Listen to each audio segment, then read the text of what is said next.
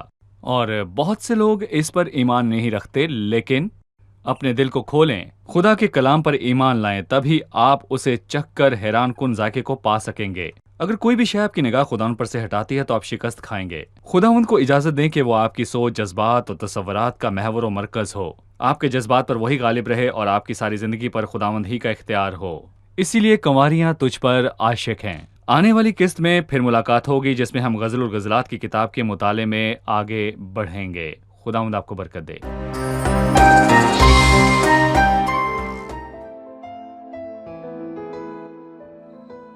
تیرا کلام رہے گا قائم، پہاڑ جب نہ رہے خدایا، تیرے منہ کی ایک بات بھی ٹلے گی نہ، چاہے کچھ بھی ہو۔